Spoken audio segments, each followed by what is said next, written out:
Eu queria passar a palavra para o Fausto. O Fausto, ele dirige a área de educação do DIEESE e, sob a responsabilidade dele, está a escola do DIEESE. Eu aprendi muito sobre a relação entre escola e mundo do trabalho com o Fausto, não por outra razão, eu o convidei para estar presente hoje aqui. Você consegue pilotar daí? Acho que sim, né? Então, vamos lá. Acho que sim. Bem, primeiro... Desculpa, Fausto, vou dar uma de chato com você. É importante a gente dar uma acelerada, né? Tentar fazer em 20 minutos. Eu dei uma canja aqui para Marilena por temor reverencial. Claro. Mas... Deu uma canja de 5 minutos, vai. Não seria indelicado de dizer que você falou meia hora, mas falou. Então, se puder fazer em 2/3 do tempo da Marilena, eu te agradeceria imensamente. Vou tentar rapidamente. Bem, primeiro eu queria agradecer o convite da Fundação. A gente vem conversando sobre isso, acho que desde antes da reforma do ensino médio. E para nós é uma oportunidade de poder trazer algumas conversas com vocês. Assim, eu vou acelerar, tem muito dado. Gosto também de trabalhar com dado. A gente no DIEESE roda dado para caramba. Mas um dado que para nós é fundamental quando discute ensino médio, e acho que é diferente do ensino fundamental, é porque tem dificuldade de...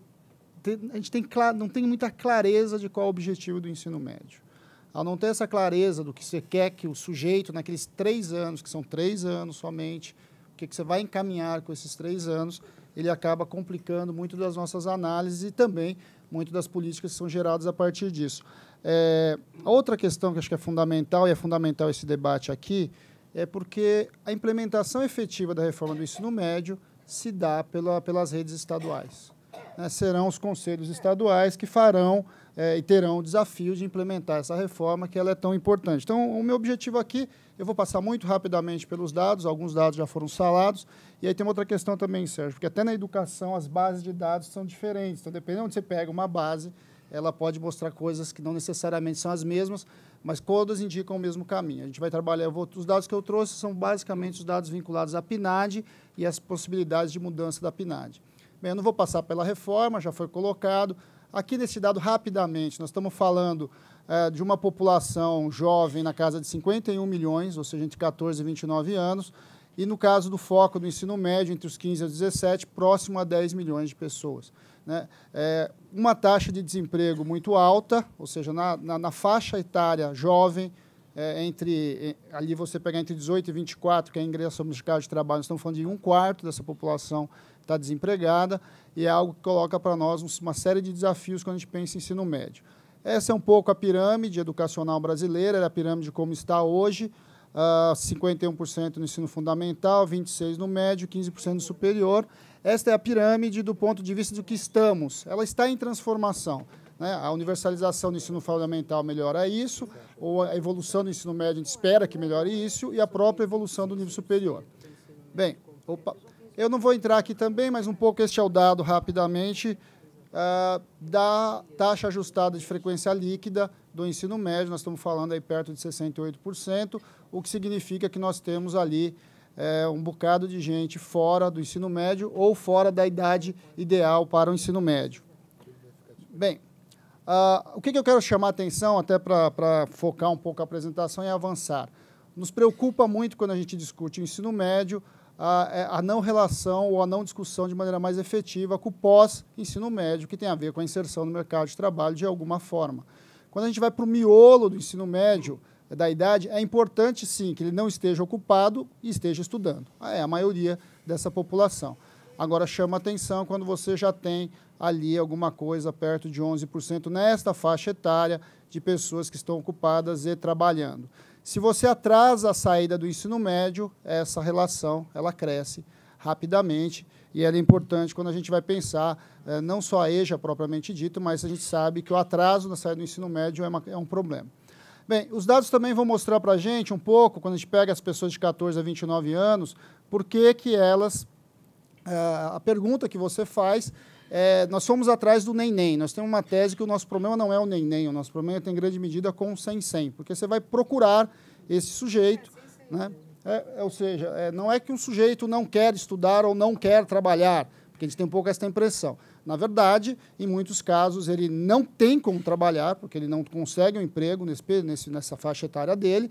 E no caso da escola, por N motivos, que não é só não ter vaga, porque eu acho que vaga é algo que a gente vem superando, mas ele não tem condições efetivas de estar no nível médio.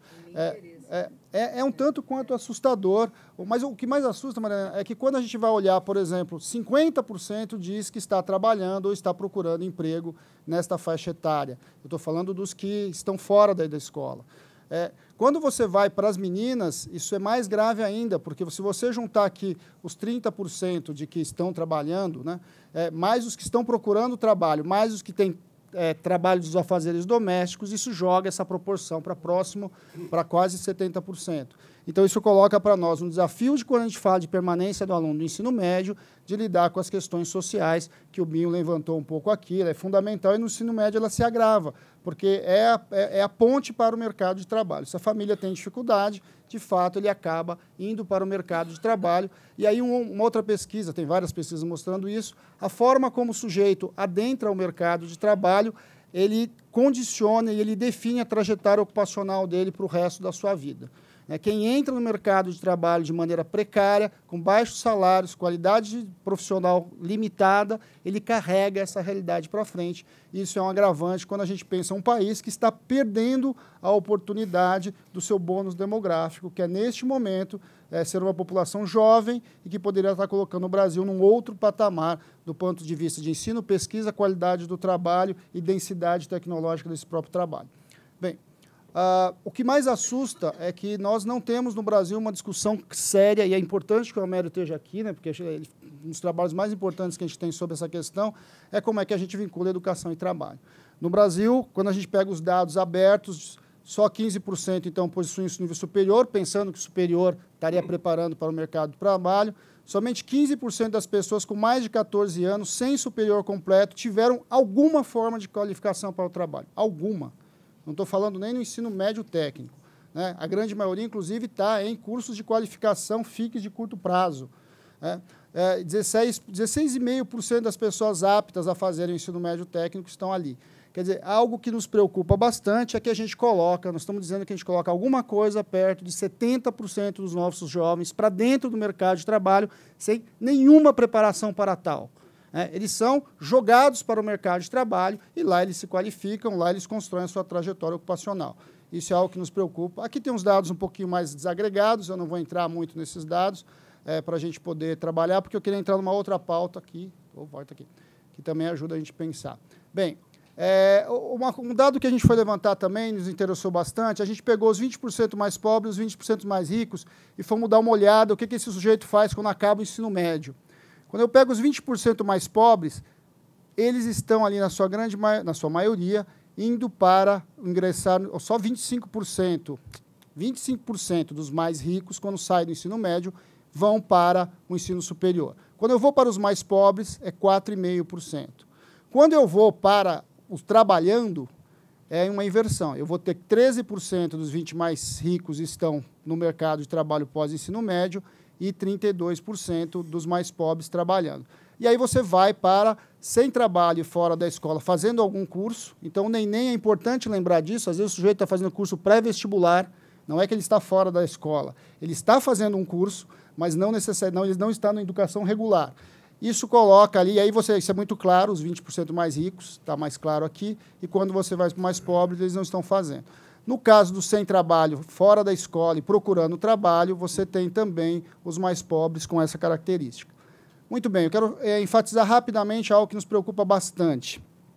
Esta é uma realidade do Brasil. A educação profissional no Brasil aparece como quase não, ela é anunciada como uma política de resolução de um grande problema dos desvalidos. A educação profissional nasce com essa fala, inclusive. Agora, objetivamente, o trabalhador brasileiro ele aprendeu a trabalhar trabalhando. Este é um dado de realidade da nossa história.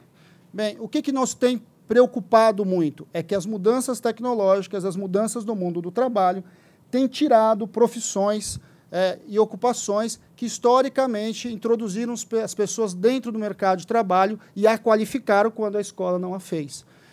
O que está acontecendo agora é que, cada vez menos, esse sujeito será qualificado dentro do mercado de trabalho, ou o grau de qualificação e desenvolvimento cognitivo, inclusive, diminui no mercado, no mundo do trabalho, e coloca o desafio para a escola resolver esse problema. É mais um desafio que certamente passa pelo ensino médio. Eu tenho chamado a atenção, inclusive estava com o Naércio, uma discussão... Opa, não virou aqui. Tá.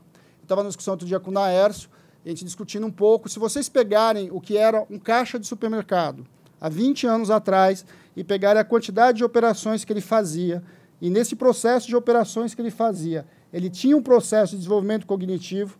É só imaginar, ele pegava um produto, olhava o preço do produto, digitava o preço do produto numa calculadora mecânica, conversava com a pessoa sobre aquele produto, né, e depois ele juntava aquilo naquela filipetinha, entregava a filipetinha para a pessoa e dizia, você deve R$200 a sua compra. 200 não, normalmente era R$ 159,22. A pessoa abria a sua carteira, tirava 2 notas de 100 e ela fazia o troco. Bem, o que isso significava do ponto de vista do desenvolvimento de competências? Quando você vai hoje para dentro de um supermercado, e esse aí é o ápice, né, que não precisa mais nem do caixa, o sujeito passa o código de barra e no final ele aponta o dedo e diz para você, você deve isso, ele insira o seu cartão, ele pergunta se é débito ou crédito e ele digita a senha. Agora tem o CPF, agora, o que isso significa do ponto de vista objetivo? Isso... A sacola, agora tem o precinho da sacola. Né? Mas só que esta realidade aqui, ela não está só nos caixas do supermercado. Ela está dentro das empresas, ela está dentro das fábricas, ela está dentro dos bancos. Né? O que era fazer a compensação de um cheque nos anos 80? É só imaginar o que é isso. Agora, tudo isso, do ponto de vista educacional, ele está formando o sujeito para tanto. E ele está num processo gradativo de formação. Não é à toa que você tinha a figura do contínuo do banco, que depois virava lá um cargão de diretor um dia.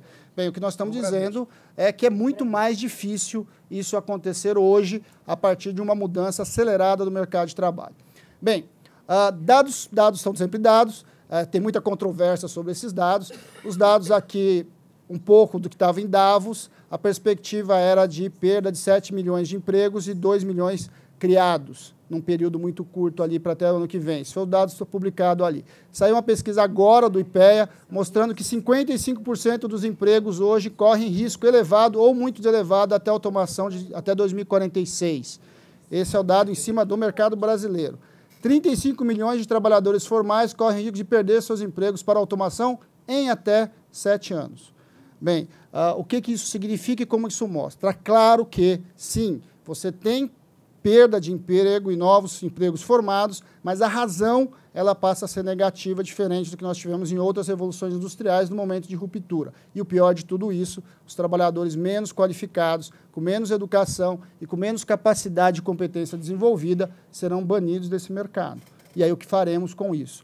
E isso agora faz parte de uma preocupação da educação. Bem, rapidamente, bem, eu não vou entrar nos detalhes, o que é a tal da Revolução Industrial 4.0, fábrica inteligente, internet das coisas, o que é analítica, inteligência artificial, e como tudo isso tem que estar para dentro da escola, porque se o sujeito não compreender esses movimentos, dificilmente você vai preparar-o para um mundo em transformação e para um mercado de trabalho extremamente competitivo e mais complexo.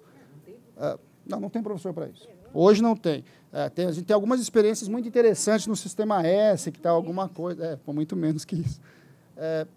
Bem, o outro dado, rapidamente também, é o Big Data. O que é a quantidade de informações, volumes de informações que nós estamos operando. Hoje, lidar com estatística está ficando demodé, né? Porque tudo agora pega grandes Big Datas, né? Assim, a gente que trabalha a vida inteira com estatística começa a ficar até meio assim constrangido, né? Porque, pô, mas eu não peguei 100% da população, mas os Big Datas têm se transformado nisso. Isso altera, inclusive, a nova forma de fazer pesquisa, mas altera a capacidade do sujeito lidar com uma quantidade absurda de informações e para poder compreender o mundo. Esse tem sido um desafio que nós temos colocado e é um desafio da escola. E quando você cai no mundo da adolescência, nessa transição escola-trabalho, é fundamental que a escola se preocupe e lide com isso. Muito bem. Rapidamente, profissionais da indústria 4.0. Bem, máquinas inteligentes, o que é esse negócio?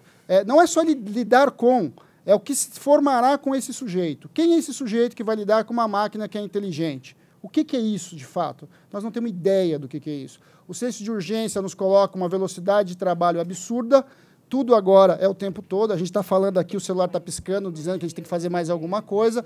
Como é que eu lido com isso? E a lógica da uberização do trabalho. Né? Que a gente estava dizendo um pouquinho ali a gente estava falando, a Mariana estava lembrando da discussão toda do empreendedorismo, mas o negócio é muito, muito mais complexo, inclusive do que a gente entendia por empreendedorismo. Uma coisa é o menino que consegue pegar lá 2 caixas de chiclete e fazer a conta de quanto aquela caixa de chiclete lhe dá de receita se ele vender no trem e quanto que sobra para ele comprar as 2 caixas de novo e continuar a equação. Bem, isso é um tipo de habilidade. Quando você vai para essa uberização, em que o sujeito está num aplicativo com pedido de uma loja que ele não sabe de onde veio, que ele entrega na sua casa que você pediu e não sabe nem para quem direito você pediu. E pior de tudo isso, ele ainda usa uma bicicleta do Itaú. Ué, é isso que nós estamos vendo. Passou recentemente no Facebook uma foto dessa. Mas eu quero fazer um disclaimer, é nosso patrocinador, eu acho, bicicletas. Mas a bicicleta é muito boa, não tô discutindo. A bicicleta é ótima, ainda bem que ela está lá. Olha lá, ele está falando que a bicicleta é ótima. A bicicleta é ótima, e se não tivesse a bicicleta lá, ele provavelmente tinha que ter um investimento de capital em bicicleta. Quer dizer que o Itaú faz uma coisa muito boa, não é verdade? Agora, este mundo real é o mundo que se coloca para nós. Trabalhadores do Uber, em média, trabalham de 12 a 14 horas por dia para ter uma base de sobrevivência decente e que normalmente não repõe, inclusive, o bem de capital, que é o carro dele. Isso coloca desafios, inclusive, de uma discussão de trabalho, pós-trabalho, que vai longe nisso. Bem, gente, só para caminhar aqui para o encerramento, eu tenho dito e tenho colocado o desafio que, nessa discussão do ensino médio, nós temos que um mundo um bocado complexo, e que, teoricamente e praticamente, as redes vão precisar dar conta. Um mundo global, um mundo financiarizado, cadeias globais de fornecimento, perda de densidade da cultura do trabalho, desemprego em ascensão, uma revolução tecnológica disruptiva, uma intersetorização da economia, não dá para falar mais de indústria, comércio e serviço. Hoje nós temos isso tudo junto e ao mesmo tempo. Nós estamos num desses momentos em que a reforma do ensino médio, o que vai vir por ela, vai nos reposicionar no mundo do ponto de vista do nosso desenvolvimento. Qual que é o drama? Nós já não estamos muito bem. Nós já não estamos muito bem e podemos ficar muito pior. Como desenvolver isso? E aí esse é o desafio que eu deixo a todas as redes. Estamos ao tempo todo para conversar, ajudar, montar um monte de dado, tabela, gráfico. Isso é bom, a gente é bom nisso. Mas é a capacidade da gente começar a articular essas duas coisas. Eu chamo a atenção, a maior parte dos jovens brasileiros vão para o mundo do trabalho sem absolutamente nenhuma noção do que é isso. É assustador. Quem entrevista jovem, eu já fiz isso, quem entrevista jovem na periferia de São Paulo, o menino não sabe pegar o metrô para vir no centro. Quanto mais o resto. Algo que antes você aprendia sendo office boy, você não aprende mais, porque não existe mais o office boy do que a gente conhecia. Então, assim, são desafios que estão colocados, e para encerrar, eu acho que nós temos que... O quinto eixo, ele é fundamental nesse debate. A da reforma do ensino médio, o quinto eixo precisa ser olhado com bastante atenção, muito cuidado. O quinto eixo é a educação profissional. O ensino técnico. Por que ele tem que ser olhado com muito cuidado? Primeiro, para não desmontar o que nós já fizemos de bom.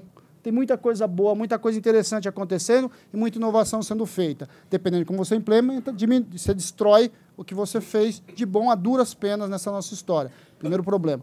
Segundo problema, achar que o quinto eixo é uma coisa à parte de todo o itinerário, que eu acho que esse é o nosso desafio. Não precisa ser, né? E nós temos que avançar com isso. E, além disso, também não ter a compreensão que, neste mundo do trabalho, a educação é contínua. Aquela divisão em que, a discussão do modelo alemão, inclusive, em que você tem uma escola para o trabalho, uma escola para a universidade, ela vai perdendo sentido, uma vez que o sujeito vai voltar para o trabalho, vai voltar para a escola, num processo contínuo. Então, o modelo dual vai sendo desconstruído, do ponto de vista da objetividade, o sujeito precisa continuar sendo atualizado.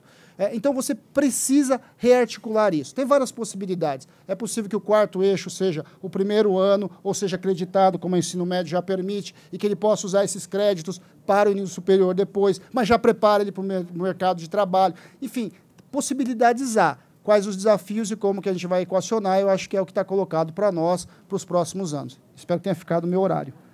Olha, tem uma coisa... Desculpa o atraso. Não é à toa que ele se chama Fausto. Foi em 19 minutos. Que bom. Impressionante. Que bom.